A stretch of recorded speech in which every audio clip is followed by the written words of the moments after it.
Nick Foles has been in the league long enough to know that quarterbacks are going to have days like the one he had Monday night against Oakland. We kick off this edition with the Eagles update presented by Ticketmaster, with Foles preparing to play quite a bit on Sunday in the regular season finale against Dallas. It's like anything. I mean, football is it's a crazy sport. You have a really good game, you have good games, and you have a game that's not so good. And no matter what happens, you have to treat everything, critically, in the sense of there's always corrections. Some games there's more corrections than others. This game there's a lot more corrections, but that's a learning opportunity to grow as a player, and that excites me. That excites a lot of players, especially in this building where you obviously don't want that to happen every week, but there's things that are correctable on that I'm learning from. Just like that Dallas game, I didn't play well that game at all. I suffered a concussion, but having time to look back at the film, reflect, and work on all the little things, we were able to go out and execute. And that's just the game of football. It's a week-to-week thing, and you have to continue to get better because you've never arrived.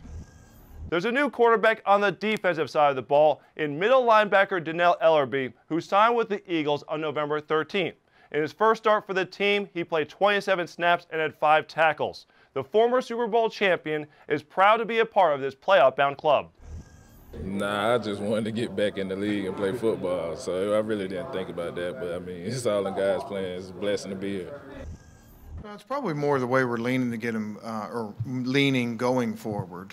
He had a lot of things we liked. It just, wasn't an overnight thing getting him in there. But he's worked really hard at it, and I think it showed in the game. He's a tough inside run defender, used his hands well, was active, stepped up, made a big tackle for a loss in that game. Just like any other player, he's still got a long way to go, but I like the way he's trending, and we think that he can help us going forward. If the Minnesota Vikings don't allow a single rushing yard on Sunday, it would take for the Eagles to give up a season-high 168 to the Cowboys to not finish with the top-ranked run defense for the first time since the gangrene season of 1991. It's something that the Eagles take pride in. I mean, it means a lot, especially we've played some really good rushing teams and been able to kind of hold up all year. It's been kind of the staple of our defense, especially as we move into the playoffs.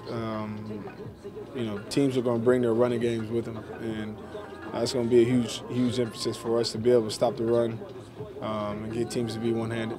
I mean, it'll be great, man. I mean, this team's accomplished, a lot of things this year. We've overcome a lot of things this year, and I just can't say, that it wouldn't be great, but it would be really great, to finish #1 overall defense, especially, the things that we've been through, the players that we've lost, the ups and downs, the things that we do overcome. But, at the same time, we just want to finish the season strong. Make sure to check out Eagles' game plan as defensive backs coach Corey Unlin breaks down the tape from the Oakland game. Head coach Doug Pearson meets the media on Friday at 10:30 a.m. You can watch it live here on PhiladelphiaEagles.com or the Eagles app. Until then, I'm Chris McPherson, and thank you all for joining us here on the Eagles Update presented by Ticketmaster. Have a great Eagles Day, everyone.